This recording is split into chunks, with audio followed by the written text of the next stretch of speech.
Okay, well, I'd like to welcome everyone. Thank you for joining us.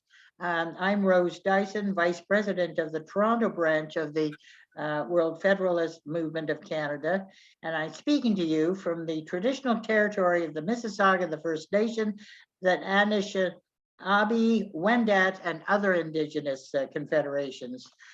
World Federalists view the whole world as one society, embracing all of humanity and its diversity.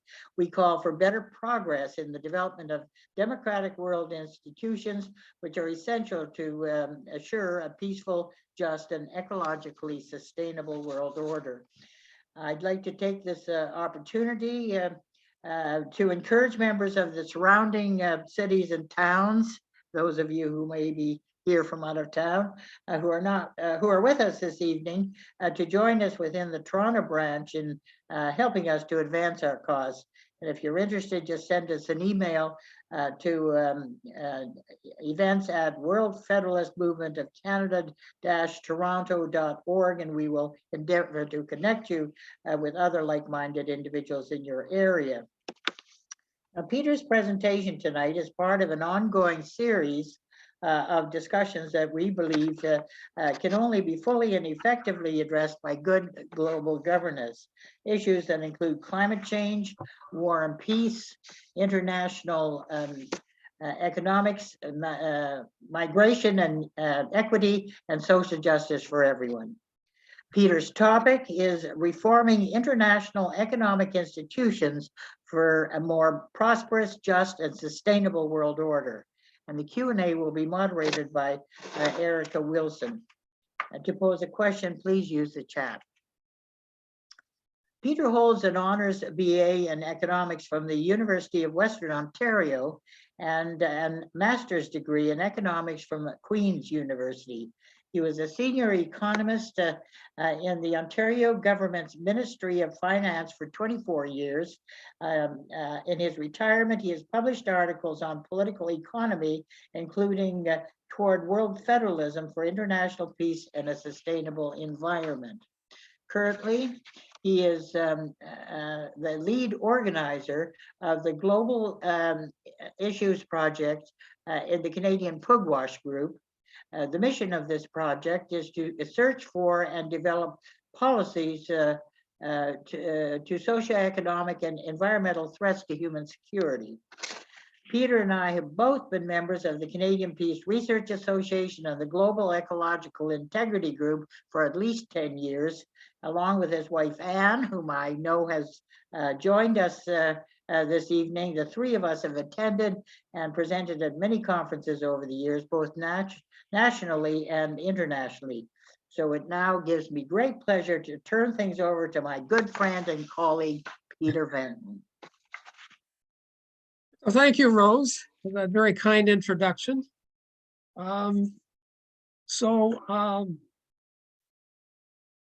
This is a topic that we were invited to get into some 5 years ago by one of Helmut Burkhart's friends. Anyway, I'm glad that I'm now going to get a chance to present this. Without further ado, can we go to the first or the next slide, which is about the background to the 1944 Bretton Woods Conference. So following the financial crisis of '29 and the Great Depression in the '30s, 45 delegates from governments gathered in the Bretton Woods, New Hampshire, 1944 at the United Nations Monetary and Financial Conference. Delegates wanted to create an international monetary and financial system that fostered cooperation among the participating countries. And to this end, they established 4 international economic institutions for achieving financial stability, full employment, and open international trade. The intent of the conference was to avoid the complications that were faced during the interwar period due to leaving the gold standard. But this period witnessed competitive devaluations of currencies, protective tariffs, and trade wars that disrupted exports of trading partners. And it resulted in a huge increase in financial instability in the in the Great Depression of the 1930s that spread globally and that featured a huge decline in gross domestic product and an unprecedented increase in the rate of unemployment. So could you go to the next slide, John? So the conference came up or established four Bretton Woods institutions: the International Monetary Fund, the International Bank for Reconstruction and Development, the World Bank, and the General Agreement on Tariffs and Trade. And those are the acronyms which are often used. So John, can we go to the next slide? The International Monetary Fund, the purpose of the International Monetary Fund was to promote stability of currency exchange rates and financial flows among all the member countries.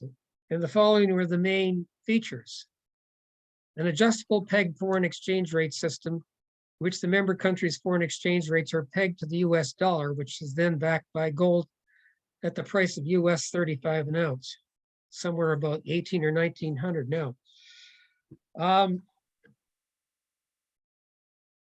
Note the member countries, of course, pledged to make their currencies convertible to this exchange rate for trade-related and other current account transactions. And the members are required to subscribe to the IMF's financial capital, which gave them drawing rights to borrow foreign exchange from the IMF when they needed to balance their foreign exchange payments with receipts. The voting of the IMF member countries was apportioned according to a formula that gave greater weight to the countries that contributed more financial capital, called quotas, to the IMF. And so those countries particularly were the United States and the United Kingdom. Next slide. So the World Bank institution it's a collective name for the International Bank of Reconstruction and Development, IBRD, and the International Development Association, the IDA. And it has gone through several changes since 1945, but the following are its main functions since 1989. They provide loans and grants to governments in the middle income countries for capital projects, and to developing countries to help them to reduce poverty. And they've, since 1989, have made loans to environmental NGOs. And note the last point: during COVID-19 period, the bank allocated $10 billion to 78 countries for vaccines. So can we go to the next one? The World Trade Organization, acronym WTO. The 1944 Bretton Conference proposed an international trade organization, but it wasn't subsequently ratified by the United States Senate. So they decided to go with a less ambitious general agreement on trades and general agreement on tariffs and trade, called GATT, and that was adopted. So from 1947 to 1994, GATT had 8 rounds of multilateral negotiating agreements for reducing tariffs and non-tariff barriers to international trade.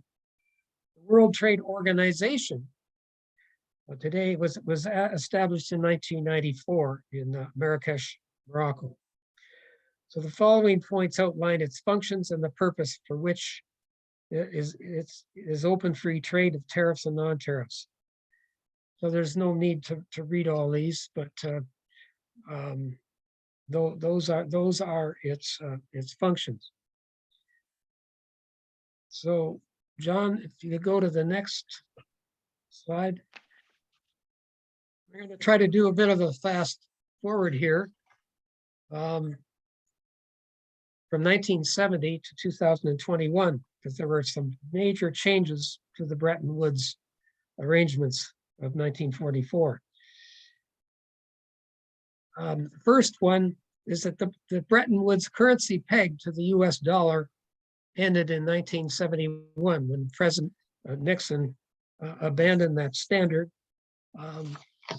Concerns that they were running out of gold in Fort Knox to honor the commitments to pay countries in gold.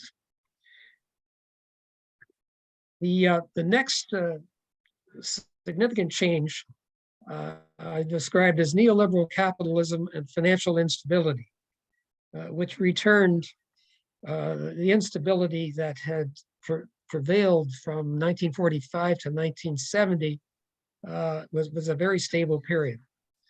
But starting in the 1980s, things changed. Around 1970, the big financial firms in the United States and the United Kingdom began to mount a bipartisan attack on state economic planning that culminated with Ronald Reagan and Margaret Thatcher's introduction of neoliberal ideas of deregulation of financial institutions and downsizing the size of state through privatization of government programs and public infrastructure. The US and its Western allies began to use the institutions of the IMF, the International, and the World Bank to expand their market share of what is called footloose financial firms, rather than anchoring them towards the Bretton Woods goals of financial stability and full employment. So from 1945 to 1985, there was no recession in the United States caused by instability of investment that was prompted by financial speculation. But since 1985, recessions have been caused by instability of investment and financial speculation in assets, including real estate. And these include the early 1990s US savings and loan crisis, the collapse of Japan Inc., when this market collapsed after a stock market crash of 1990, the Asian crisis of the mid-90s, and the fabulous technology boom and bust cycles at the top of the millennium, and of course the unprecedented rise of the collapse of the US residential real estate market in 2008, and the ensuing financial crisis in the US that was spread to Europe and around the world. The next mark is the threat of climate change, which emerged in 1992. In 1992, the United Nations Framework on Climate Change, the UNFCCC, was established at a summit meeting in Rio de Janeiro in recognition of a severe man-made climate crisis. As the title of Naomi Klein's 2014 book suggested, this changed everything: capitalism versus the climate.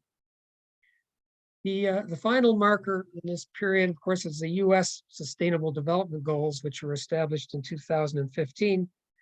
There were 17 of them, but 2 of them for this purpose are very important. Goal number 13, which is for climate stability and resilience, and number 10, which was for reducing inequalities within and among nations, genders, and race. John, if you could go to the next. So we're coming up to reforming international finance. The first important reform, of course, is to add the UN Sustainable Goals for resilience, climate stability, and the reduced inequalities within and among nations that I just mentioned. These goals are added to the Bretton Woods Conference goals of financial stability, full employment, and economic growth. The second reform is to realign what are called unproductive private finance towards the green economy. Private finance needs to be realigned with the goals of climate stability in the funding of the Green New Deal infrastructure. Global financial assets of private wealth in the world's economies, the problem is that they have increased or had increased by a factor of 80 since the 1980s, while the total productive investment that generates economic growth has pretty much stagnated. The private wealth doesn't create any economic growth or full employment, so the financial system is feeding off itself rather than fueling productive, inclusive development that benefits countries in all classes. It's sort of like a casino of finance, where speculators are basically trading assets and speculating about others. So the entire system is focused on greenwashing, where people are selling products but not making the investments in the green economy. So no progress has been made towards social equity and the climate mitigation goals. Then there's the next reform is to massively expand what is called the global financial safety nets. So unfortunately, things like hurricanes and wars occur, and the safety net that we have for these is currently not adequate, and furthermore is super asymmetric, which is jargon for the central banks in the advanced economies are responding to the expansion of monetary policy and swapping lines with each other. The IMF sort of scoops up the rest of the world's, but with the contrary set of policies. Rather than printing money coupled with fiscal policy expansion, they provide financial loans in US dollars that are repayable on the condition that the company or countries receiving them implement austerity. And austerity, of course, stifles economic growth and exacerbates environmental degradation and slows the growth process. I think, Rose, when we first met at the island of Rhodes at the CPRA conference, we were in the midst of the financial crisis in Greece at that time. A lot of the people have, in cutting back, a lot of people had lost their pension benefits, and some of the academics were working part-time as guiding us through tours of the island of Rhodes. I always remember that.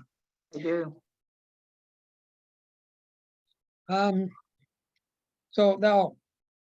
So austerity, as I mentioned, austerity stifles economic growth, and it worsens the environment. So we need to refuel the World Bank institutions so they can provide grants and long-term loans to deal with emergencies. This can be done through regional organizations like the Latin American Reserve Fund or an African Monetary Fund, which is in the works. They could be competitors with the IMF. Well, John, if you could go to the next one, which is about reforming the World Trade Organization.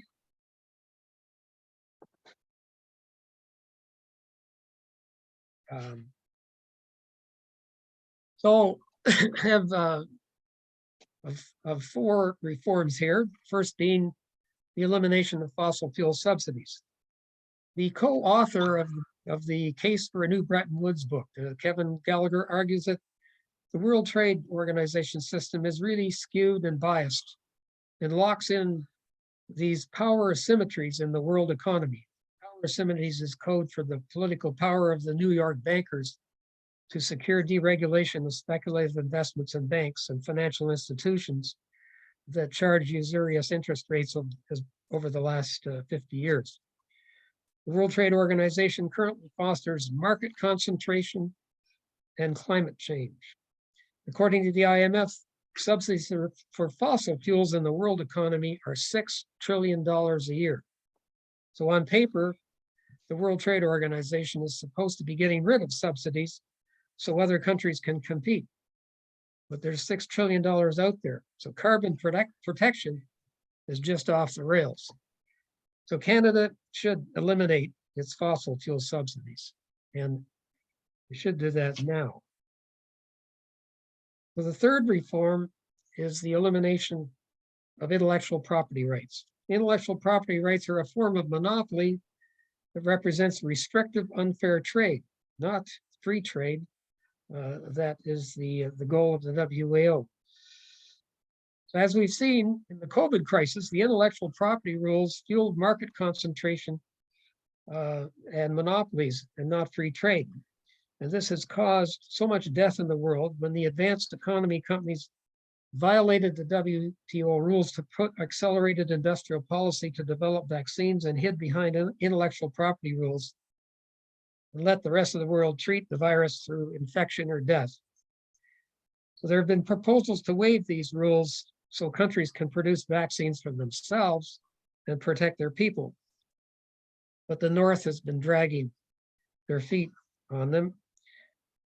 The WTO intellectual property rules should be eliminated. And finally, the WTO should mediate and adjudicate private disputes in bilateral trade agreements. Since the 1980s, when the multilateral trade negotiations stalled, countries with advanced economies have gone ahead with 200 bilateral trade agreements. The North American Free Trade Agreement is one of those examples. And these are even worse than the multinational agreements that pertain to all countries that were produced by GATT since 1949 all the way through 1994. But one of the features of the bilateral trade agreements is private dispute resolutions. And Canada has gotten into these with respect to British Columbia lumber, and it takes years and so on to resolve. But these are worse than the GATT agreements.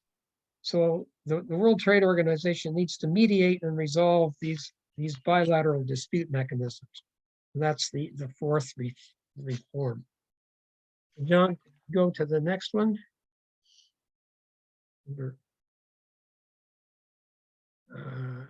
Oh, sorry, can you back up one from that? Oh, all right. No, go to number 10.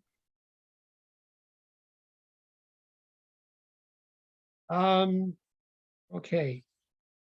One of the things I should have mentioned in the last slide was that the World Trade Organization needs to be truly globally governed.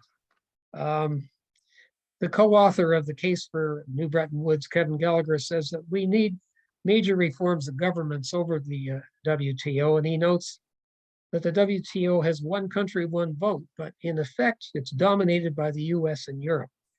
So the governance needs to be more inclusive of a wider array of states, and it needs to be democratic. And Gallagher states that the World Trade Organization, unlike the World Bank and the IMF, is an institution, a set of agreements that's actually hard law that really does govern the international economic system. It is a paramount institution that is driving the international economic system. And he adds that this fact is often not part of the conversation. So what this means is there's really no effective accountability of the WTO administration on multilateral negotiations to the UN nations involved, or indeed the majorities of their people. So in these circumstances, I propose the governance of the WTO by a United Nations Parliamentary Assembly, such as the one proposed by the World Federalists, is in order. So if you can go to the next slide. So this is a proposal that came up in 2012 by the World Federalists, and the Parliamentary Assembly is intended to serve as a formal mechanism for WTO accountability to the world's peoples.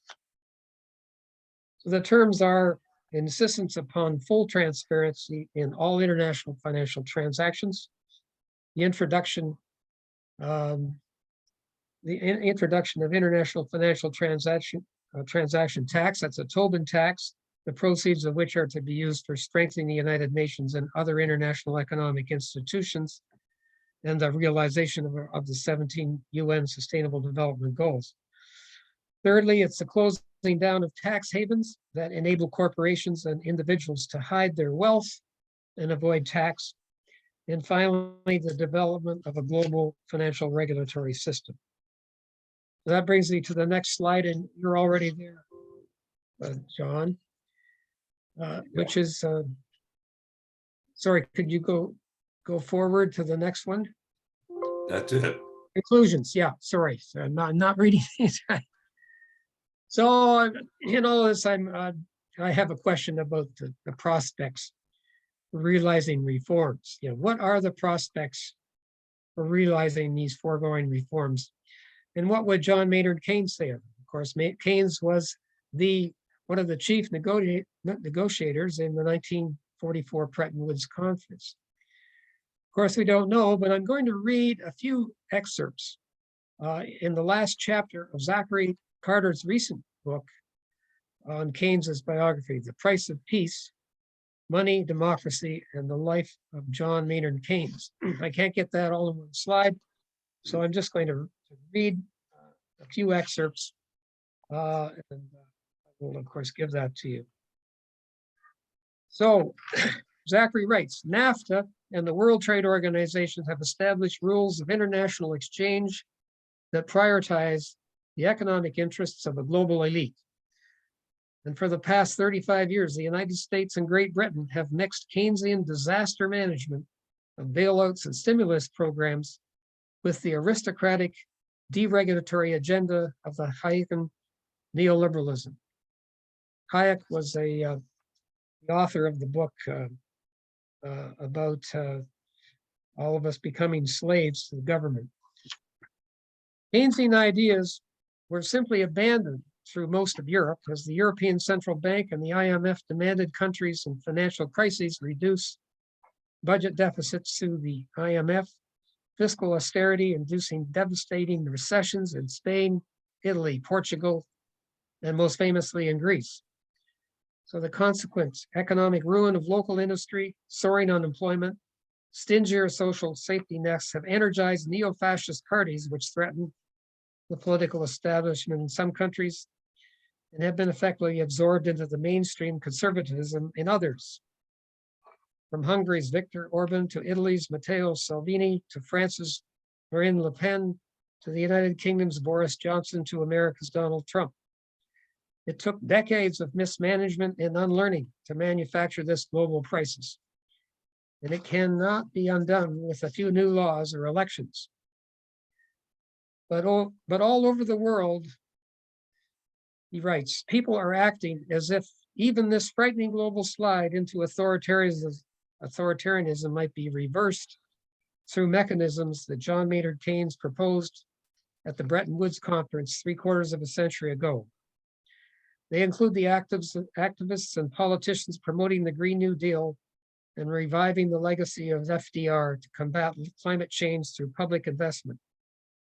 The mainstream economists now speak finally and openly of moving beyond neoliberalism, and there is talk of a new Bretton Woods Conference that might replace the global order erected in the 1990s with a new harmony of international interests. The issue remains, how will the interests of the majority of the American people supplant the interests of the global elite? That is the end of the presentation. Well, thank you, Peter. That is very interesting. And just before I turn things over to Erica for the Q&A, I have one quick question. I assume that the World Bank and the IMF, like the World Trade Organization, are dominated by Europe and the US, and I suppose Britain until more recently. Yeah. But how effective do you think Mark Carney has been in trying to, on behalf of the UN, to affect some more positive directions in how wealth is to be distributed, or at least redirected toward the Green New Deal? Yeah, I think Mark is running into some problems because it's like pushing a string to get these countries that are currently investing in fossil fuels and all sorts of other speculative ventures. They're making such a great deal of money. The implication that Mark has asked them to do is to refocus on green infrastructure and that sort of thing. There are suggestions that in the Senate of Canada that accountability for climate change should involve accountability of the boards of directors of these investment companies as a means to getting to them to reposition their investments towards the Green New Deal. And there is a severe degree of balking of that. So it's simply not going to go forward. I think the kind of changes that need to happen need to come from government regulation and these kinds of reforms that I've outlined in the World Bank and the IMF. The reality seems to be when you're looking at long-term investments in infrastructure, for example, like water and sanitation areas, it's difficult to get private companies to come into that because the time horizon is far longer than their typical horizon, and they can make a lot greater rate of turn on their short-term investments than they can on their long-term investments. So the reality is that for these UN goals for water and that sort of thing, they basically have to be funded by organizations like the World Bank or multilateral state capital organizations who are not in it for profit, but are basically in it for the goals, which are to provide the infrastructure and to reduce the greenhouse gases and generate the investment in green infrastructure and particularly industries in the green economy. So I don't think Marx is going anywhere, from what I've heard. Okay. Thank you for your first question, Rose, and for kicking it off. Peter, that was a wonderful presentation. And we already have a question in the chat. And it comes from Alex, our executive director. I'd like to start by noting how I absolutely agree with your long-term proposals to reform the Bretton Woods institutions. Some short-term proposals exist attacking the voting structure and membership criteria for the IMF and World Trade Center. For example, which is dominated by the US as the only holder of an effective veto in substantive matters. Here comes the question. What types of immediate or short-term reforms would you envision for the IMF to make it more democratic or efficient? Well, of course, changing the voting requirements to make them, in a sense, proportional to the geographical size and population of the member countries would be a good short-term strategy.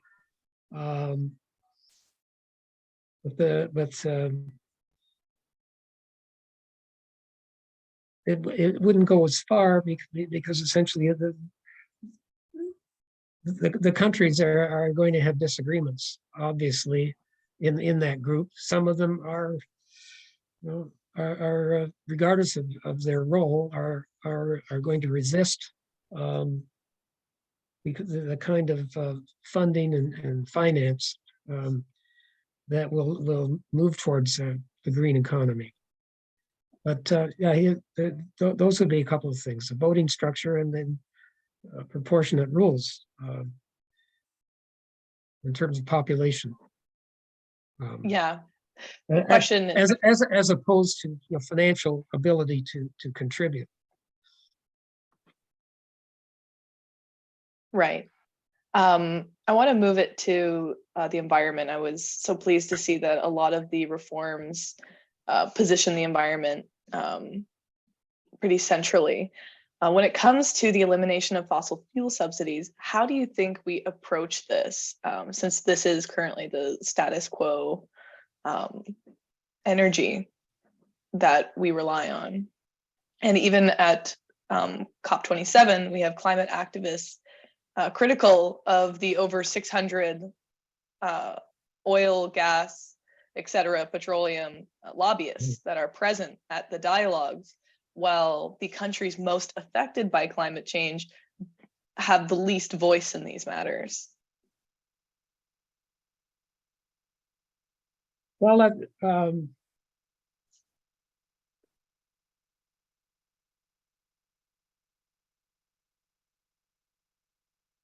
all right. So could you just sort of repeat the Sure. questions again? One of your points was about the elimination of fossil fuel subsidies. How do we approach this? Oh.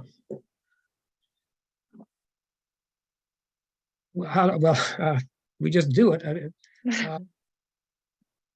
One of the things we could tax. Well, we could increase the taxes, but to offset the subsidies. But what we would need to do is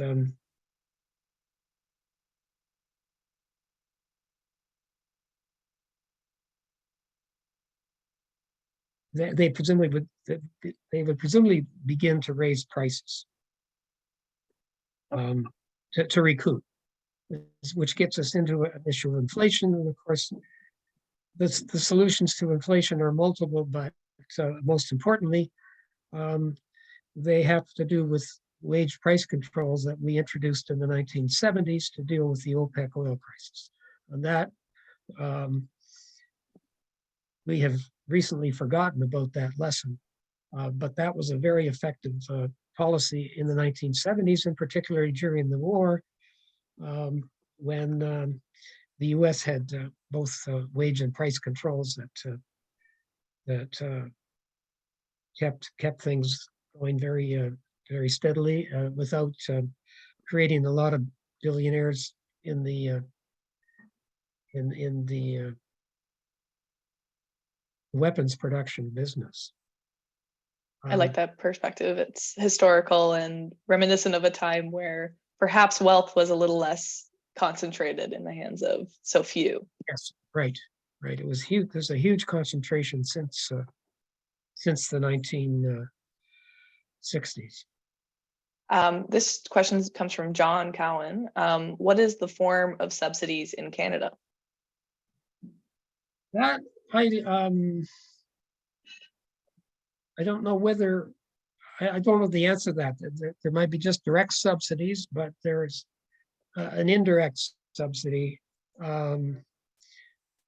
with the access to oil and gas excavation, so on, is very cheap because the companies simply buy the land and for very low price. So in Norway, for example, they've realized this, that there's a huge rent implicit in oil and gas, and so they have a tax that takes about half of the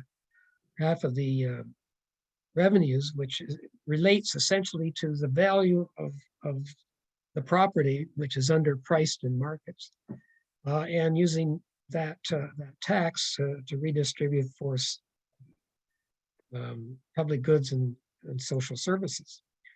So Norway has been very effective. Like they also have one of the largest sovereign funds in the world, given their size. And of course, the irony is that the procedures that they've been following for the last decade or two were copied from the province of Alberta decades ago. Interesting. I'm not sure whether that's part of the answer, because I've not looked into the nature of the subsidies. Okay, thank you for that. This next question comes from me. How important is it that we begin to reconceptualize the use of financial measures like GDP? Well, very important. We We have in the United States, for example, something called the General Progress Indicator, and I've been reading about that for some time. The General Progress Indicator is a sort of a collection of variables such as the degree of economic equality or inequality, the degree of pollution, degradation of land, and so on. And so they have a whole series of positive indicators, but they literally subtract value for those other indicators of unequal income and wealth, environmental degradation, and so on. So the upshot of this is that the economist Peter Fichter has this in a book that he wrote 10 years ago. Between 1970 and between 1970 and 2010, GDP per capita in the United States doubled. The General Progress Indicator over that same period went up by 5%. So there's no correlation at all of GDP. The implication is that most of that GDP is really quite a waste in terms of social or public welfare. And that's the sort of indicator you could use for determining or starting to measure what is referred to as the common good or the public good, which is sort of an index of values in a democratic society. Oh, that's great. My next question was what sort of indicators, and perhaps there are additional ones you might want to identify aside from GDP, could be used to help sort of expedite these reform processes. There's another one in Canada, I can't remember the name of it, which is, it's not as sophisticated, but it's along the lines of the General Progress Indicator. But for the rest, I don't know of any such indicators. But in the literature, there are all sorts of calls for having something that measures social progress, if you like, rather than GDP. And of course, there are elements of GDP that, of course, are completely negative, such as military destruction, that sort of thing. That counts as that's positive in GDP, but it's a negative in real life. Right. There was a famous book written about 5 or 6 years ago called "Mismeasuring Our Lives." It was commissioned by French government with Joseph Stiglitz, Amartya Sen, and I can't remember, Jean-Paul Bertuzzi, pardon the pronunciation. But they had a whole series of indicators there for measuring what would be regarded as social welfare that broadly is an indication of public well-being, which is a proper kind of measure in a democratic state. I'm going to go to the chat again because the questions are igniting the world federalist in me. This one comes from Rose. How might a Tobin tax work to accelerate more equitable sharing of global wealth, and who would implement it? Well, the proposal would be the United Nations would have to implement it. Of course, there's a huge political difficulty with that.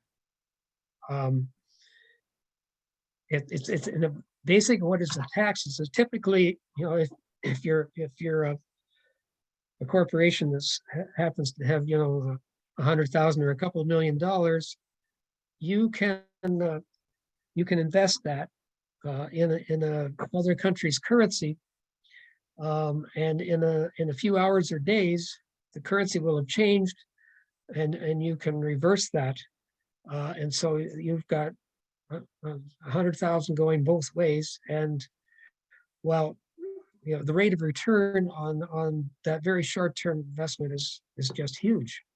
So that the nature of the Tobin tax is that for those financial trashes are short-term and repetitive and so on. Every time there's a transaction, there's a fee for it. And that basically takes out the capital gain from the financial. Little less speculation in the market at a time Yeah, where, Yeah, it makes speculation prohibitively expensive, so they don't do it. And it doesn't really matter to the exchange rate if that stuff is taken out of the action.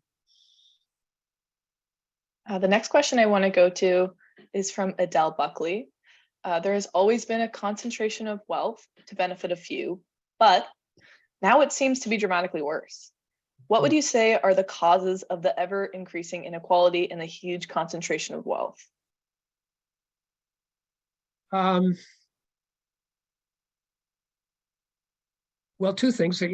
We have since the 1960s, we have reduced taxation on the corporations, and we've reduced the progressivity of the income tax, and so profits of corporations have increased year after year. And as Keynes pointed out, the problem with that is that the difference between the profit, the price that generates the profit, and the labor that produces it is a surplus. And so all of this increase in wealth does not get reinvested in productive capital because there's not sufficient demand to buy it. So you get this ever increasing accumulation of surplus finance, and that gets reinvested in other assets. It drives up prices, particularly housing prices, and that's how wealth increases. That the inflation over the last 50 years on my house is maybe a multimillionaire, but it's all on paper. But that has a huge amount of wealth, and it's just a huge problem with the failure of government to build housing in advance of population growth to keep the price of housing down, but particularly to tax capital gains. We had a commission in the 1960s that introduced capital gains, but they eliminated them for personal residences and they cut them in half for corporations. So that's another example that produces more financial wealth for the people that have it. Thank you. That's a wonderful answer. Oh, and we have I'm going to move to this question because it's quite related to what we were just talking about. How do you see the growing inequality affecting future generations in Canada and around the world? Well, we already know from the research that we've been listening to over the last 10 years that the intergenerational progress is negative. And it's a lot of statistics on it, but we know that we have sort of kind of hidden poverty where young people are having to live with mom and dad because they can't find decent employment, and all the rest of it. So we have this downward intergenerational mobility that is in place. The good news about that, of course, is that the younger generation are more inclined to be progressive and left wing, and they are the ones that are needed to do the voting, to get the political people to actually raise the taxes. But because they typically do not vote for a whole variety of reasons, so they're underrepresented that way. But they are having an influence in the United States. I think the latest midterms indicated that was a factor, that the young are heavily moving towards the Democrats, as opposed to the Republicans. Yeah, record turnouts. Yeah. It's interesting because we were talking about some of the things youth are doing as a result. So we're remaining with our parental unit to provide that stability, perhaps not having children. What, in a more practical sense, can we do possibly to push back? I know you've just identified voting. Is there anything else, any advice to younger generations looking to advocate for that upward mobility? Well, I would certainly like them to vote, but also get engaged in what I call deliberative democracy. That is to say, continually getting into discussions and on public issues of this nature, which are typically not covered a great deal, even in the conventional press. The problem with the conventional press is that it has so few readers anymore. It's been taken over by social media, which is a third-rate media. Rose, I don't really agree with me, but it's just dreadful. It's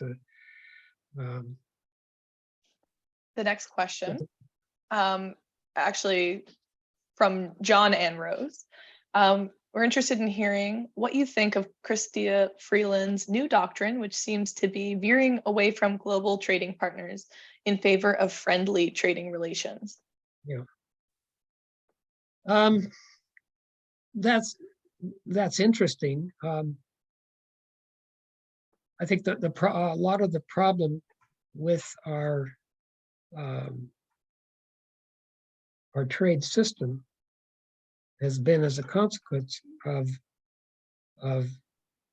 letting China into the World Trading Organization in 2000.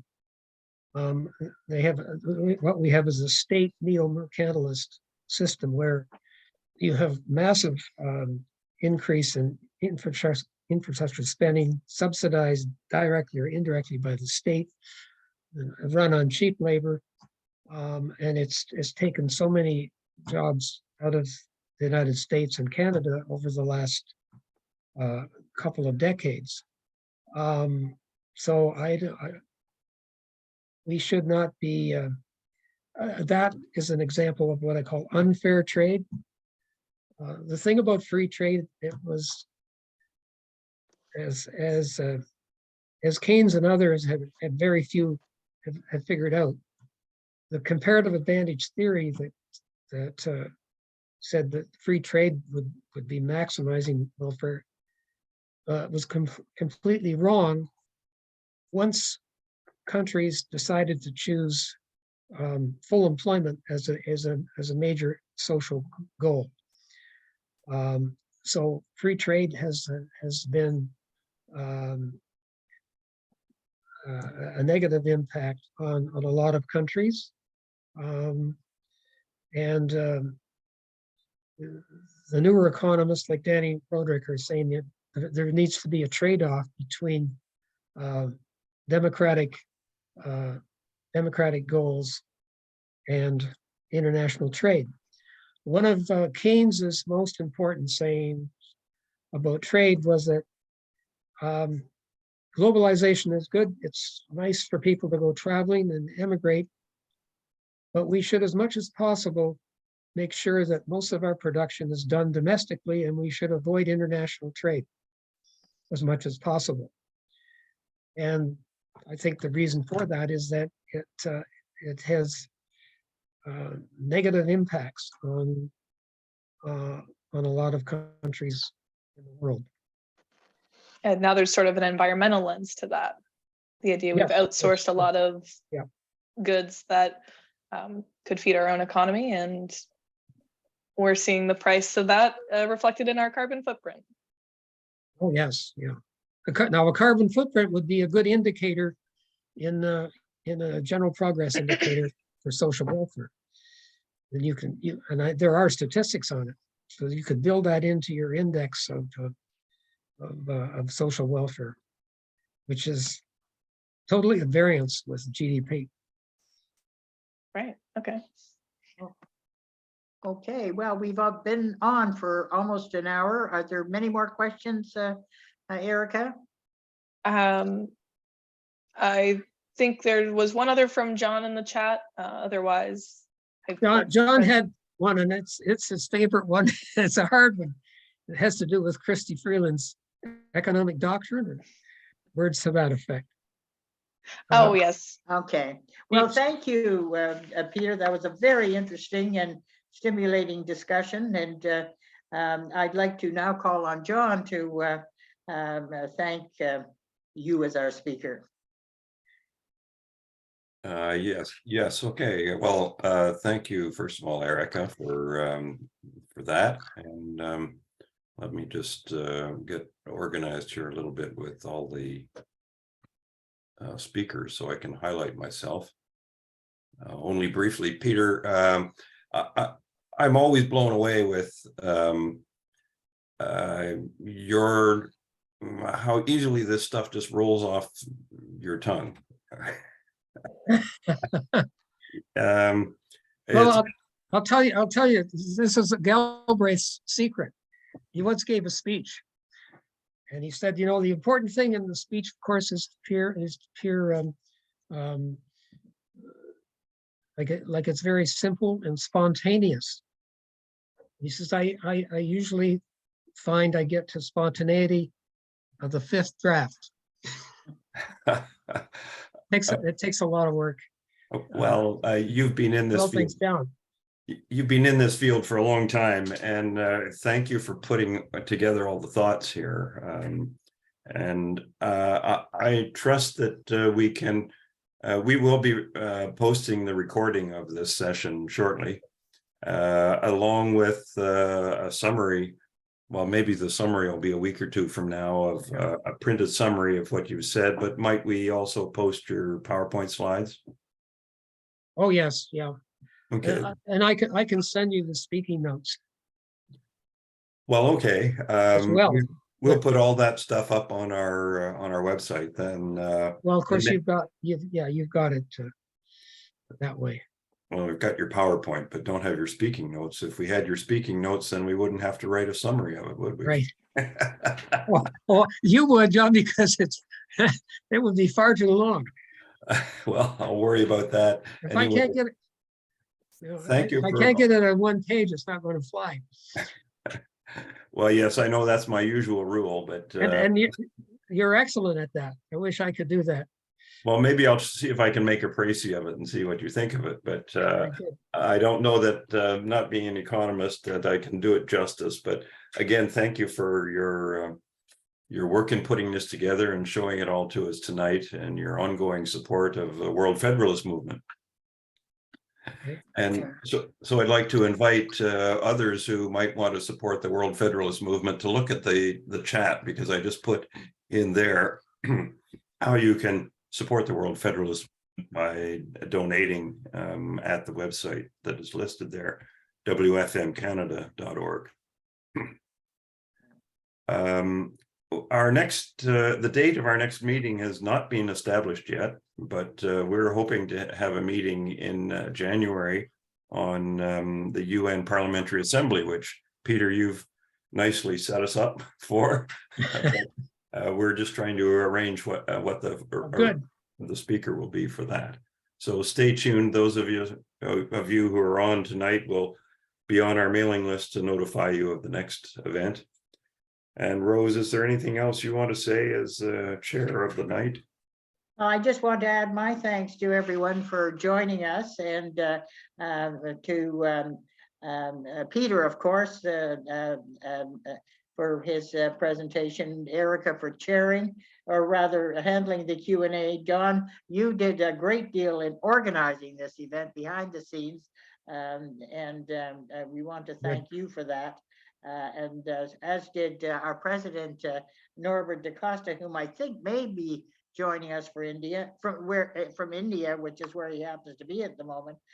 So that's it, I think. Thank you again for joining us, and we hope to see you again next time.